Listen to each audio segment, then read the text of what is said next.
Next question is from Steven Stiles. Steven says, I've heard to harvest yeast prior to a cold crash. Thoughts on that? And then I have a note to myself, dig into the top crop stuff.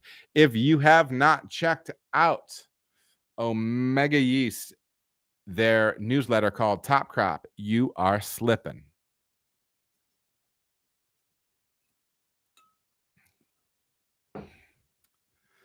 You're going to want to jump on there and sign up for that. They have a lot of great stuff every month. It's super interesting.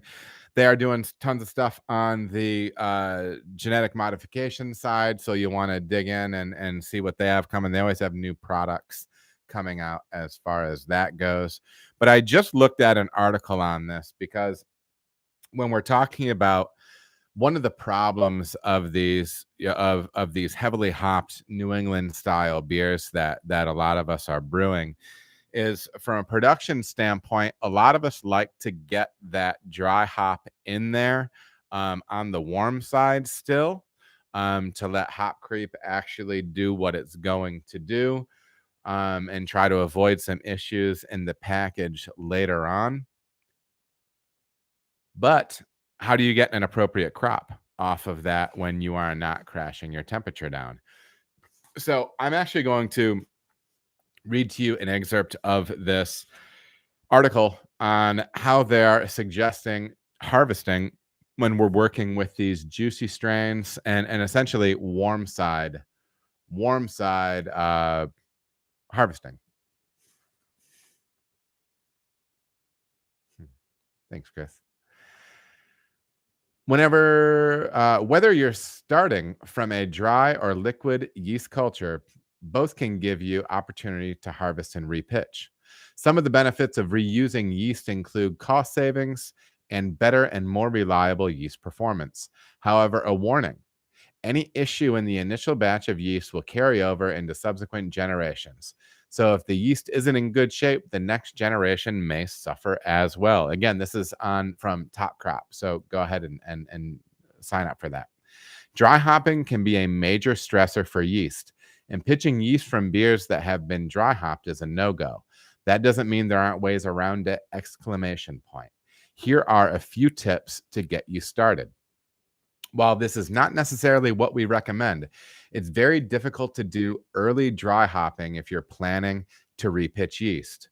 If you intend to reuse yeast from your early dry hop beer, you've got to harvest the yeast during krausen. Jessica Young, formerly of Bearded Iris in Nashville, Tennessee, developed the serial repitching method. Effectively, you're harvesting 2 days after you brew, so you need to be brewing very regularly to make this work when early dry hopping. Now, there are some red flags with early dry hopping. If it works for you, that's great. But when you're dry hopping by like day 2, Omega has a lot of research that says the more you push that dry hop out to like day 7, the more haze, the more hop compound positive haze you're going to be having in your finished beer. Okay. So just keep that in mind. You can actually sometimes be pulling a clearer beer with early dry hopping. This is the most effective time. Oh, wait, did I get that right? Yes. Okay, back to the article. This is the most effective time for harvesting, and definitely what we recommend. Wait until you get a good harvest on the tank and then dry hop so you can reuse the yeast. When you're already investing a lot in hops, repitching your yeast is a good way to make those investments work for you and keep costs down. Generally, you'll want to time your harvest when viability is still high and enough yeast has collected at the bottom of the cone. So there's those two functions right there. Close to terminal gravity, there is a great time to harvest from the cone. There's a sweet spot right as the fermentation is approaching terminal when you can harvest yeast and still then dry hop after and still dry hop when the yeast is active. This can help encourage hop creep to occur faster. Keep in mind that the initial burst from the cone is trube and potentially a small amount of dead yeast cells. Keep a close eye on the color and consistency of what is coming down the line to make sure you grab the healthy yeast slurry. and be sure to draw the slur and be sure not to draw the slurry too quickly, or you will punch through straight to beer. The big takeaways here: keep track of your fermentation data and strive for consistency. It might take adjusting your repitching schedule to new yeast or a new dry hopping approach, but these tips should definitely help you get started and harvesting liquid yeast. The overall goal is to have the healthy and predictable fermentations and save money while you are at it. Cool little stuff in here. And they're really saying that you do want some yeast activity that is going to help you get through yeast hop creep faster.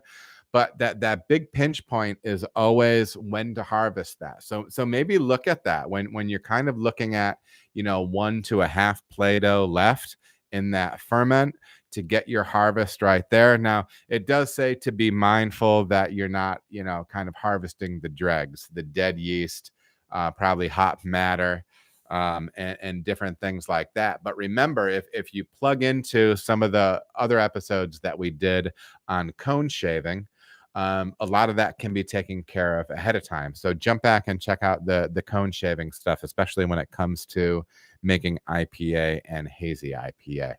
So who had my question right there? Steven Stiles.